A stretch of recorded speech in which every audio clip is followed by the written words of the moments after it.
Hi everybody, कैसे हो आप सब। तो आज मैं मिल रही हूँ आपसे एक हफ्ते बाद।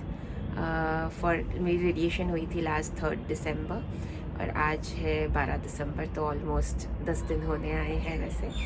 तो लास्ट वीक का अपडेट देना था आपको कि कैसे निकले मेरे दिन और क्या रहा। तो बहुत ही इवेंटफुल रहा था लास्ट वीक। आज भी अगर आपको मेरी आवाज़ समझ में आ रही हो थोड़ी, तो मुझे बहुत जुकाम हो गया था और maybe because of the weather.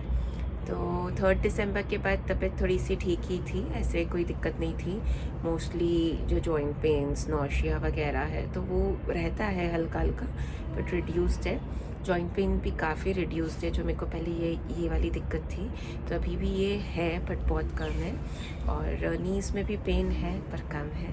तो अभी ऐसा नहीं है कि एकदम पेन फ्री बॉडी नहीं है, बट मेरे लिए मैनेजेबल है। तो अगर मैं कंपेयर करती हूँ पुराने पेन और इस पेन से, इस पेन को, तो काफ़ी डिफरेंस आ गया है, वो मुझे महसूस होता है। तो दिन ऐसे ही गुजरे थे। जो मैंने आपको बताया था लास्ट टाइम, मेरी स्वेलिंग भी हो गई थी, वो भी अभी काफ़ी कम है। और जैसा आप यहाँ पे देख रहे हैं तो मेरा राइट ब्रेस्ट भी ऑलमोस्ट अभी पूरा बर्नड है, ऐसे ना बिल्कुल ब्लैक, और बहुत ड्राई हो रहा है। स्टिफनेस भी बढ़ गई है, पीछे भी मुझे काफ़ी जलन और ऐसे स्टिफनेस और कुछ अजीब सा फील होता है। ऐसे मोटा हाथ ऐसे रखते हैं तो थोड़ा कुछ डेंस सी फीलिंग आती है, ऐसे कि कुछ सर्जरी साइड पर। तो मे बी ये भी थोड़े टाइम बाद एक्सरसाइज से सब ठीक हो जाएगा। तो आते हैं डायरेक्टली फास्ट फॉरवर्ड करके 7 दिसंबर को। और 7 दिसंबर भी अच्छा दिन जा रहा था और शाम को अचानक से आ गया मुझे बुखार।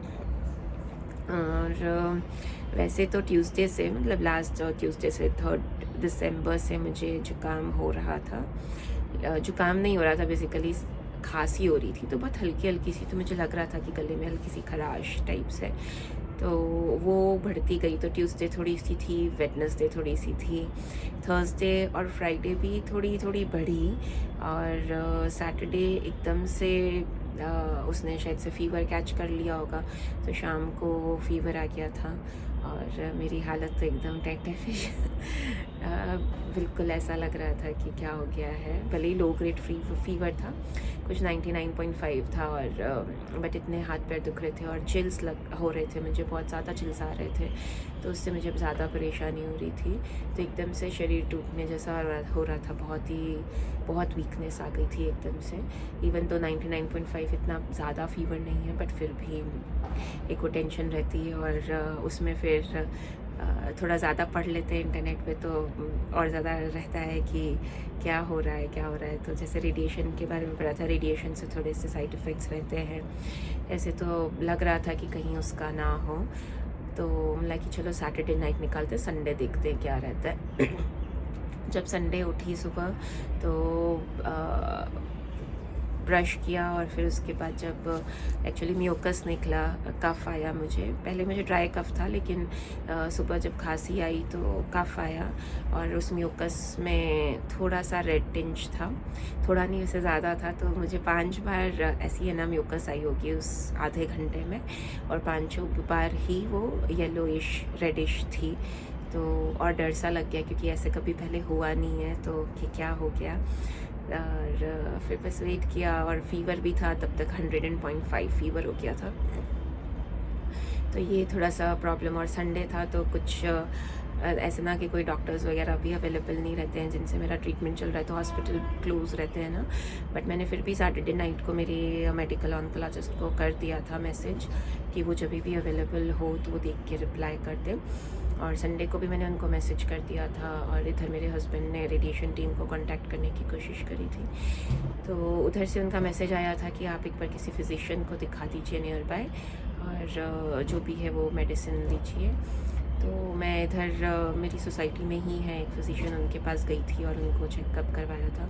तो उन्होंने देखा, उन्होंने बोला कि हाँ थोड़ा ज़्यादा इन्फेक्शन हो गया। 2 एंटीबायोटिक प्रेस्क्राइब की थी, पैरासीटामोल ले ही रही थी, और कफ सिरप था, स्टीम के लिए बोला था, तो ऐसी थोड़ी चीज़ें हो गई थी और उनसे मिल के आई और थोड़ी देर में मेरी मेडिकल ऑन्कोलॉजिस्ट का भी मैसेज आ गया था।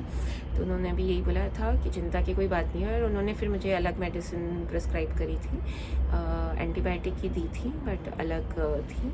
तो फिर मैंने उनका ही ट्रीटमेंट किया। आज मेरा 5th डे, आज भी मुझे मेडिसिन लेनी है, तो लास्ट डे है बट अच्छा है, मेडिसिन ख़त्म हो जाएगी आज से, एंटीबायोटिक्स।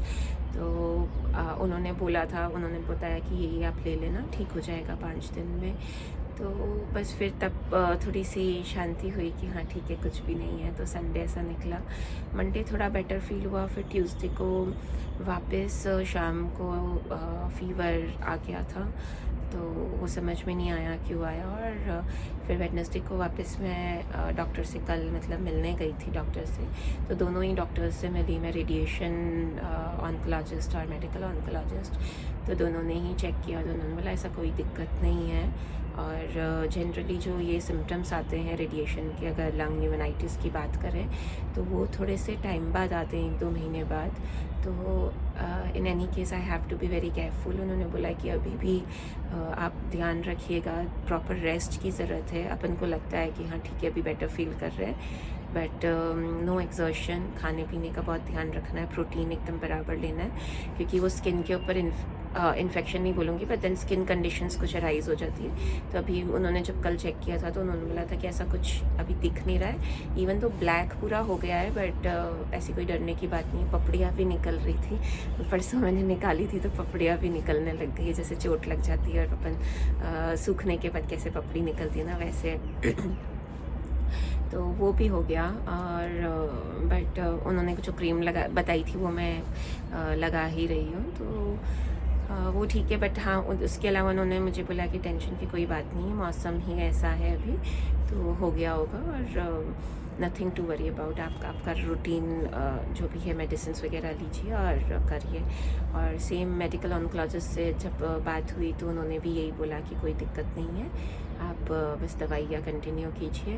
और उन्होंने मेरी जो मैं हर रोज़ ले रही थी, मेरी कीमो जब से स्टार्ट हुई थी तब से कुछ मेडिसिन मैं रोज़ लेती थी, तो वो उन्होंने मेरी कल बंद कर दी, और बंद नहीं करी एक्चुअली, रिप्लेस कर दी। उन्होंने बोला कि अब वो नहीं लेंगे, अब ये लेंगे।